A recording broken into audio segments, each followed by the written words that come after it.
मेरा नाम है Rajesh Chamola, teacher science ICT virtual classroom Dehradun से। एंड इस सेशन में हम लोग बात करने वाले हैं क्लास 9th की साइंस के बारे में, यानी कि क्लास 9th सब्जेक्ट विज्ञान। आई होप आप सबके सब फिट फाइन हेल्दी होंगे, बिल्कुल रेडी होंगे क्लास के लिए। चलिए अपनी पोजीशंस ले लीजिए और स्टार्ट करते हैं आज की क्लास से रिलेटेड इंपॉर्टेंट बातें। आज हम लोग क्या करने वाले हैं, आज हम लोग रिवीजन करने वाले हैं। प्रीवियस क्लासेस के बेसिस पर हमने जो जो बातें सीखी हैं पहले उनको रिवाइज करेंगे और उन्हीं पर बेस्ड मैं कुछ क्वेश्चंस आपके सामने रखूंगा। ठीक है, एग्जाम में जो हमने बातें पढ़ी हैं वो क्वेश्चंस के फॉर्म में किस किस रूप से आ सकती हैं उनको हम आज डिस्कस करने वाले हैं। सो ये क्वेश्चंस आपके जो आपका नॉलेज है और जो आपने पढ़ा है उसको और एनहांस करने के लिए और अच्छे तरीके से समझने के लिए बहुत ज्यादा इंपॉर्टेंट है। चलिए चलते हैं स्मार्ट बोर्ड की तरफ और देखते हैं आज की क्लास से रिलेटेड इंपॉर्टेंट बातों को। तो चलिए डियर स्टूडेंट्स, अब तक हम लोग बात कर चुके हैं गुरुत्वाकर्षण के बारे में, ग्रेविटेशन के बारे में। हम ये समझ चुके हैं कि चाहे चंद्रमा द्वारा पृथ्वी की परिक्रमा हो, चाहे पृथ्वी और अन्य ग्रहों द्वारा सूर्य की परिक्रमा हो, चाहे किसी वस्तु को किसी ऊंचाई से छोड़ने पर उसकी पृथ्वी की ओर गति हो, ये सारी बातों को हम लोग समझ सकते हैं सिर्फ एक फिनोमेना, एक गुण के द्वारा, वो है गुरुत्वाकर्षण का गुण। गुरुत्वाकर्षण का गुण हम सिंपली ये भी कहते हैं कि गुरुत्व यानी पृथ्वी, ठीक है, और प्लस आकर्षण यानी कि खींचना। तो पृथ्वी जो वस्तुओं को अपनी ओर खींचने का जो पृथ्वी में गुण होता है उसको हमने गुरुत्वाकर्षण नाम दिया। मैंने आपको ये भी बताया था कि स्टार्टिंग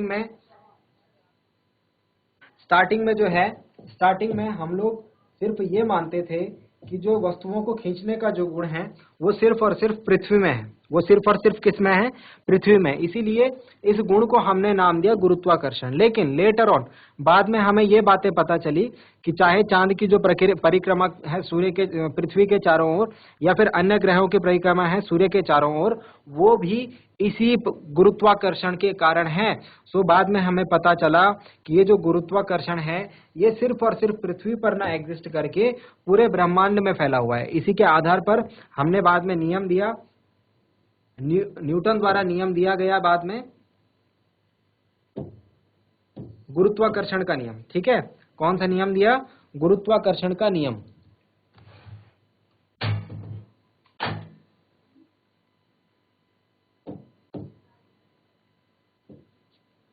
तो गुरुत्वाकर्षण का नियम हम लोग किस प्रकार समझेंगे जी, तो हमने इसे गुरुत्वाकर्षण का सार्वत्रिक नियम कहा।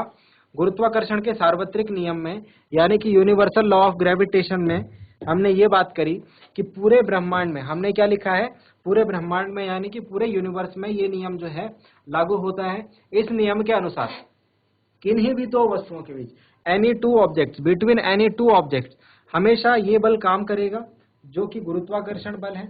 और इसका परिमाण अगर हमको पता लगाना है कि कितना बल लग रहा है, दो ऑब्जेक्ट्स के बीच में कितना बल लग रहा है, ऐसा जरूरी नहीं है कि दो ऑब्जेक्ट्स के बीच में समान मात्रा का बल लगेगा। यानी एक बात तो पक्की है, एक बात क्या पक्की है कि गुरुत्वाकर्षण बल सभी वस्तुओं के बीच लगता है, लेकिन दूसरी बात क्या है कि कितना लगता है, सभी वस्तुओं के बीच बराबर नहीं लगता है। ठीक है, कितना लगता है उसका परिमाण कैसे पता लगेगा, वो हमें इस नियम ने बताया। इस नियम के अनुसार सबसे पहली बात ये थी कि जो ये लगने वाला गुरुत्वाकर्षण बल है ये सीधे सीधे दोनों वस्तुओं के द्रव्यमानों पर निर्भर करेगा और उन दोनों के द्रव्यमानों के गुणनफल के अनुक्रमानुपाती होगा। ठीक है, तो पहली बात यह है कि जो गुरुत्वाकर्षण बल का परिमाण है वो दोनों वस्तुओं के द्रव्यमानों के गुणनफल के अनुक्रमानुपाती होता है, जिन भी दो वस्तुओं के बीच में ये कार्यरत है। दूसरी चीज, इनके बीच की दूरी पर भी ये निर्भर करता है। किस प्रकार से निर्भर करता है, दोनों वस्तुओं के बीच की दूरी के वर्ग के व्युत्क्रमानुपाती होता है, यानी कि inversely proportional to the distance between the two objects. ठीक है, अगर हम इसको समझें तो इसको हम कुछ इस प्रकार से समझ सकते हैं कि दो ऑब्जेक्ट्स हमारे पास है, माना ये ऑब्जेक्ट ए है, ये ऑब्जेक्ट बी है, ये वस्तु ए है, ये वस्तु बी है। ठीक है, तो वस्तु ए और बी के बीच में हम देख रहे हैं गुरुत्वाकर्षण बल को लगते हुए। यहाँ पर हम ये देख सकते हैं, अगर एक वस्तु का द्रव्यमान m1 है, एक वस्तु का द्रव्यमान m2 है, तो पहले नियम से हमने क्या बात बोली थी, नियम के पहले पॉइंट से हमने ये बात बोली थी कि दोनों वस्तुओं के द्रव्यमानों के गुणनफल के अनुक्रमानुपाती ये होगा, यानी कि directly proportional to the product of masses of the objects और बॉडीज। ठीक है, दूसरे नियम, इसके जो दूसरा पॉइंट था वो हमें ये कह रहा था कि दोनों के बीच की दूरी के वर्ग के अगर दोनों के बीच की दूरी r है तो r स्क्वायर, दोनों के बीच की दूरी x है तो x स्क्वायर, दोनों के बीच की दूरी 5 है तो 5 का स्क्वायर। मतलब जो भी दोनों के बीच की दूरी है उसके वर्ग के व्युत्क्रमानुपाती होगा, और व्युत्क्रमानुपाती को हम इस प्रकार से लिखते हैं 1 के अपॉन में। जब मैं ये दोनों पॉइंट्स को, इन दोनों बातों को मिला करके एक बात बनाने की कोशिश करता हूं, जब इन दोनों बातों को मिला करके एक बात बनाने की कोशिश करता हूं तो मुझे मिलता है f अनुक्रमानुपाती m1 m2 upon r square, m1 m2 upon r square. और अगर मैं जब अनुक्रमानुपाती का चिन्ह हटाता हूं तो बराबर के चिन्ह के साथ एक नियतांक आता है जो कि है प्रोपोर्शनैलिटी कांस्टेंट, गुरुत्वाकर्षण नियतांक, जिसे हम कहते हैं कैपिटल G।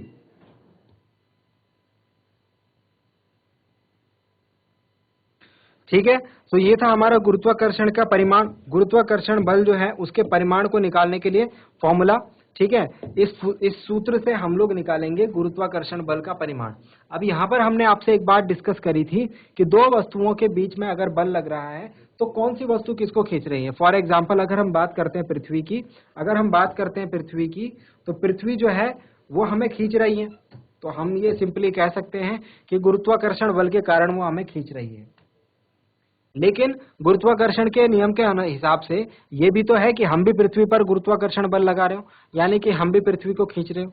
हमने ये बात समझी थी एक नियम से, और ये एक एग्जाम्पल से, और ये एग्जाम्पल था सेब का और पृथ्वी का। हमने ये बात करी कि जब भी सेब टूटता है पेड़ से तो वो कहाँ गिरता है भाई, पृथ्वी पर गिरता है, अर्थ के ऊपर गिरता है। इसको हम सिंपली ऐसे समझ सकते हैं कि पृथ्वी ने सेब को अपने केंद्र की तरफ खींचा, इसीलिए वो सीधा सीधा पृथ्वी के ऊपर गिरी है। लेकिन दूसरी चीज हमें गुरुत्वाकर्षण ये नियम बताता है कि दो वस्तुओं, कोई भी दो वस्तुएं हैं, उनके बीच में आकर्षण का बल काम करता है। मतलब कि जिस प्रकार से पृथ्वी ने सेब को खींचा उसी प्रकार से सेब भी जो है पृथ्वी को अपनी ओर खींचेगा। और ये बात सही भी है, ये बात क्या है, सही भी है। लेकिन हम लोग इसको ऑब्जर्व क्यों नहीं कर पा रहे हैं, हम लोग देख क्यों नहीं पा रहे हैं कि जो सेब जो है पृथ्वी को कैसे खींच रहा है। तो इसको हम ऑब्जर्व इसलिए नहीं कर पा रहे हैं क्योंकि दोनों वस्तुओं में से एक वस्तु का द्रव्यमान दूसरे वस्तु के द्रव्यमान की तुलना में कम है, और सिग्निफिकेंट रूप से कम है। एक सेब जो है वो पृथ्वी की तुलना में बहुत बहुत बहुत बहुत बहुत छोटा है। इसीलिए इसी कारण जो कि सेब द्वारा लगने वाला गुरुत्वाकर्षण बल है पृथ्वी पर, वो बहुत बहुत बहुत बहुत बहुत कम है। ठीक है, इतना कम है कि हम उसको देख भी नहीं सकते। बट हाँ, अगर आप कहेंगे कि दोनों के बीच सेब भी जो है पृथ्वी को आकर्षित करने का काम करता है, तो हाँ ये बात 100% सच है। ठीक है, चलिए इसी पर हम लोग एक क्वेश्चन करते हैं। अभी आज की डेट में इसी बात पर हम लोग एक क्वेश्चन करते हैं। क्वेश्चन आपके सामने रखता हूं। क्वेश्चन कुछ इस प्रकार से है, यदि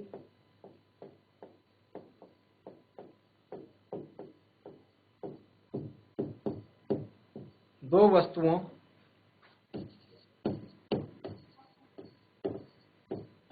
के बीच की दूरी को आधा कर दिया जाए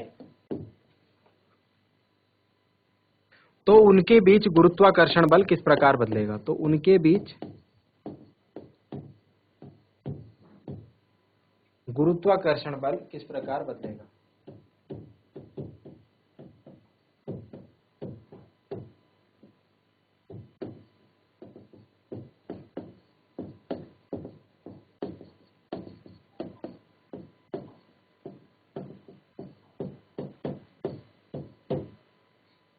ये हमारा क्वेश्चन है। ठीक है, चलिए इसको सॉल्व करते हैं और इसको समझने की कोशिश करते हैं। हमसे पूछा गया है यदि दो वस्तुओं के बीच की दूरी को आधा कर दिया जाए। इस क्वेश्चन को करने के दो तरीके हैं, दो या तीन तरीके। ठीक है, पहला तो सबसे आसान तरीका, सबसे आसान मतलब बच्चों वाला तरीका। बच्चों वाले तरीके में आप क्या करेंगे, गुरुत्वाकर्षण बल की जो वैल्यू है उसको लिखेंगे m1 m2 upon r square. तो m1 क्या है, कोई एक वस्तु है, m2 क्या है, कोई दूसरी वस्तु है। इस वस्तु का द्रव्यमान और इस वस्तु का द्रव्यमान अपने हिसाब से सोच लीजिए। सपोज इस वस्तु का द्रव्यमान 10 किलोग्राम है, इस वस्तु का द्रव्यमान 5 किलोग्राम है। m1 जो हो गया 10 किलोग्राम और m2 जो हो गया 5 किलोग्राम। ये आपने अपने हिसाब से सोच लिया, ये पहला तरीका बता रहा हूँ। और दोनों के बीच की दूरी ले लो सपोज 2 मीटर। तो हमने अपने हिसाब से वैल्यूज सोच ली और इन वैल्यूज को इंसर्ट करते हैं फॉर्मूला में। तो F बराबर आएगा G, m1 की वैल्यू है 10, m2 की वैल्यू है 5 अपॉन r का स्क्वायर मतलब 2 का स्क्वायर। ठीक है। तो ये वैल्यू आएगी जी 50/4, 4 से 50 को काटेंगे तो कुछ कटेगा, ये वैल्यू थोड़ा सिंप्लीफाई करते हैं हम, 8 kg कर देते हैं इसे, सपोज 8 kg। ठीक है, तो 8 × 5 हो जाएगा, यहाँ पे 8 5 जा 40 आ जाएगा।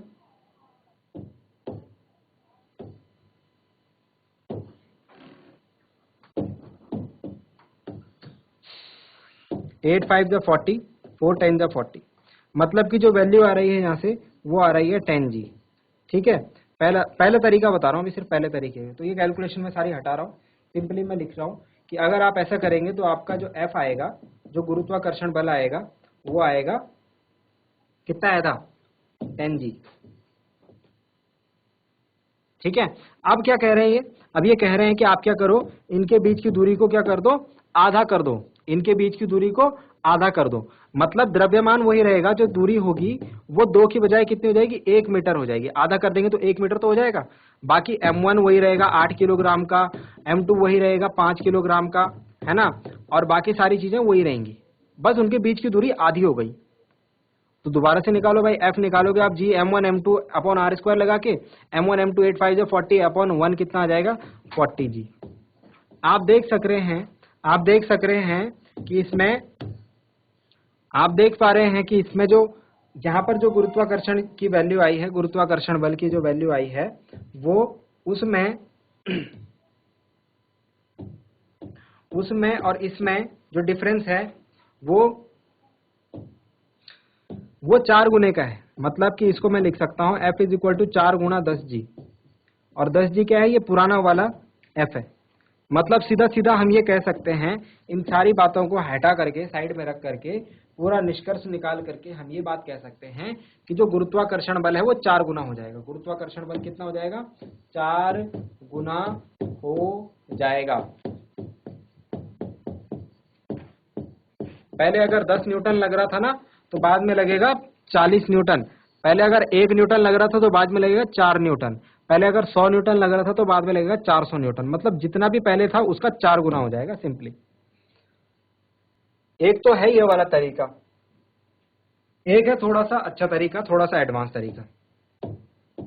उसमें हम क्या कहते हैं भाई, देखो 2 बार निकालते हैं गुरुत्वाकर्षण बल। F1 निकालते हैं G, सपोज पहले का द्रव्यमान कैपिटल M है, दूसरे का द्रव्यमान स्मॉल m है, और दोनों के बीच की दूरी स्मॉल r है, तो F = G mm/r² हो गया।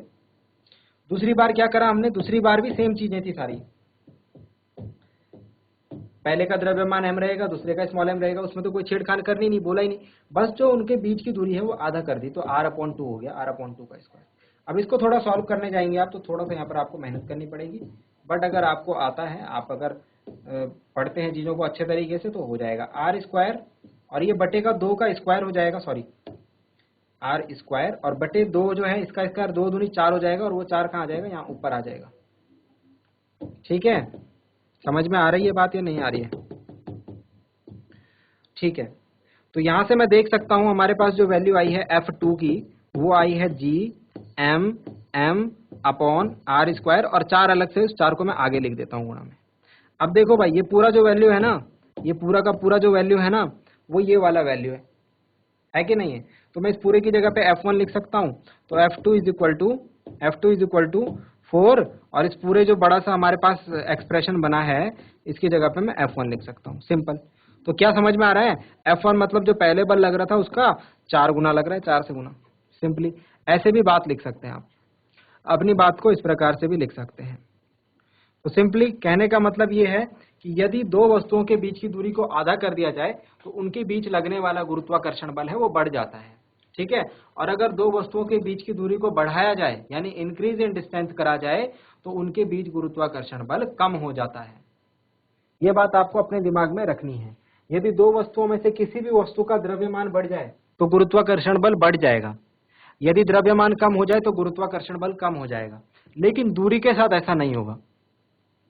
दूरी अगर बढ़ेगी तो द्रव्यमान घटेगा, दूरी अगर घटेगी तो द्रव्यमान बढ़ेगा। आई होप आपको ये बात समझ में आई होगी। ठीक है, चलिए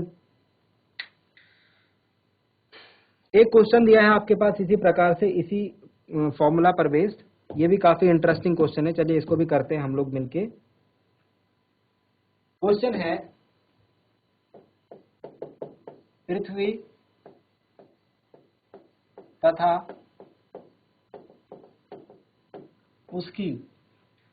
तथा उसकी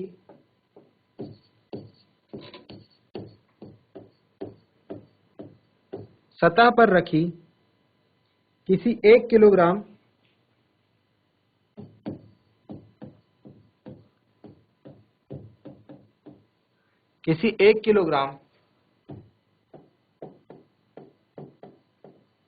की वस्तु के बीच गुरुत्वीय बल का परिमाण क्या होगा?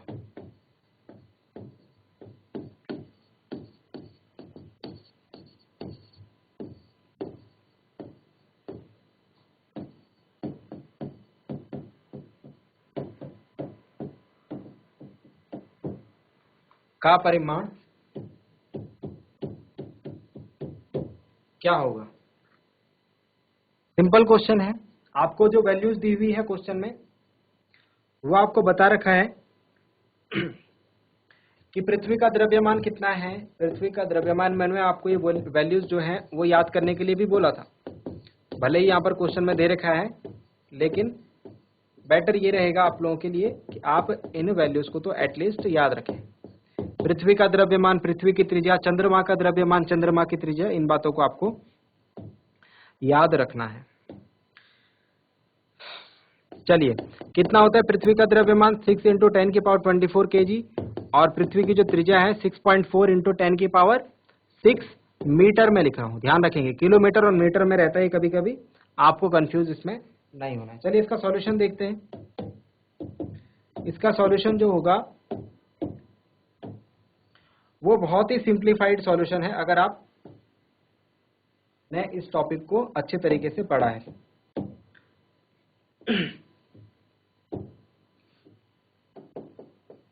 सॉल्यूशन में देखिए, हमसे सीधी सीधी बात बताई गई है।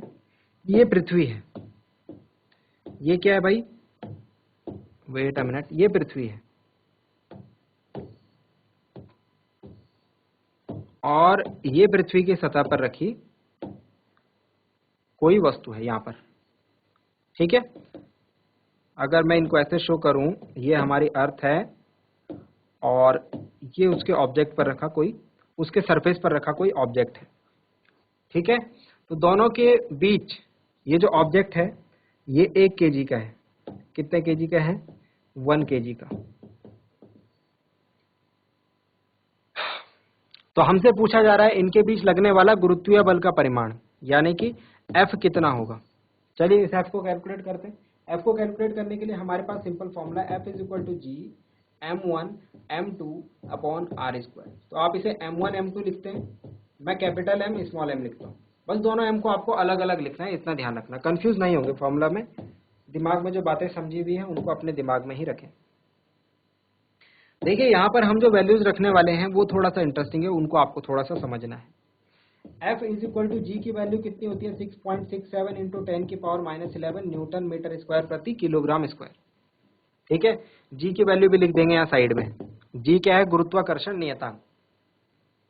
सबसे पहले इस कैपिटल M की वैल्यू रखो। अब ये कैपिटल M क्या है? ये कैपिटल M पृथ्वी का द्रव्यमान है जो कि हमें दिया हुआ है, 6 × 10⁻24 किलोग्राम, ठीक है। इनटू स्मॉल m की वैल्यू रखो। स्मॉल m क्या है?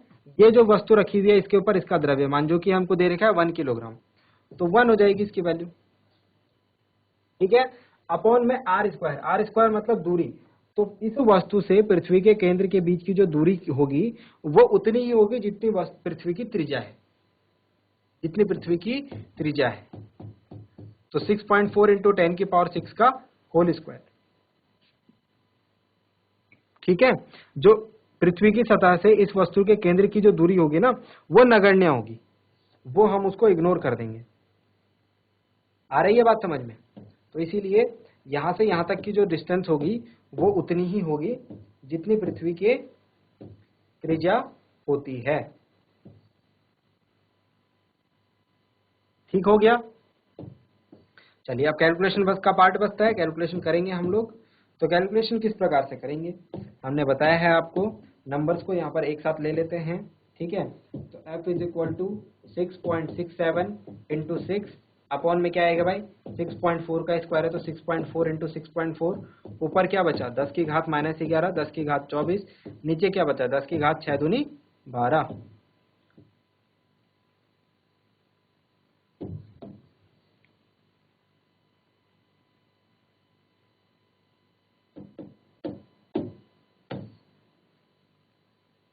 10 की घात 6 दूनी 12, इसे कैलकुलेट करेंगे तो हमारा आंसर आएगा, मैं सीधा आंसर लिख ले रहा हूं यहाँ पर। f is equal to 6.67 into 6 upon 6.4 into 6.4, 40.02 upon 6.4 into 6.4 करेंगे तो आएगा 40.96, लगभग 1 के बराबर आएगा इसका आंसर, ठीक है। इंटू 10 की पावर देखो कितना हो जाएगा, इधर -11 प्लस 24 तो 13 आएगा, और 12 में से 13 माइनस हो जाएगा तो 1 आएगा, ठीक है।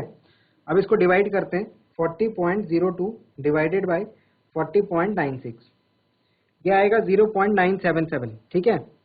So I can write this like f is equal to 0.98 into 10 की पावर 1, और f इज इक्वल टू मैं सीधे सीधे लिख सकता हूँ 9.8 न्यूटन।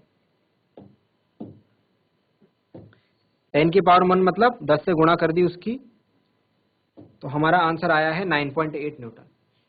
यानी कि पृथ्वी एवं पृथ्वी के सतह पर उपस्थित किसी 1 किलोग्राम की वस्तु के बीच लगने वाला जो गुरुत्वीय बल का परिमाण होगा वो 9.8 न्यूटन होगा। और हमने ये भी देखा है जो स्मॉल जी की वैल्यू है वो भी इतनी ही होती है, 9.8 मीटर पर सेकंड स्क्वायर, ठीक है। तो चाहे तो आप इसको ऐसे निकाल लीजिए, चाहे पृथ्वी की सतह के लिए हमने आपको एक फॉर्मूला बता ही रखा है, कौन सा, ये वाला, F is equal to mg, उसके भार के बराबर बल लगता है ना। किसी वस्तु पर जो पृथ्वी की सतह पर उपस्थित है उस पर उस वस्तु के भार के बराबर बल लगता है, और हर एक वस्तु का भार होता है mg, जहां पर m होता है उसका द्रव्यमान हमें यहाँ दे रखा था 1 kg, g की वैल्यू 9.8 होती है, आप 1 से 9.8 की गुणा करते सीधे सीधे आपका आंसर आ जाता 9.8 न्यूटन। और यहाँ हमको इतनी बड़ी कैलकुलेशन करनी पड़ी, ठीक है। तो इस तरीके से भी आप इस क्वेश्चन को कर सकते हैं। आई होप समझ में आया होगा। चलिए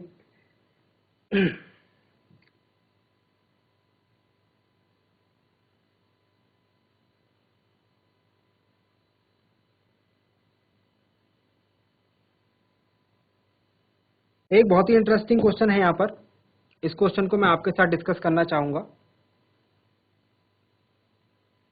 क्वेश्चन है, एक कागज की शीट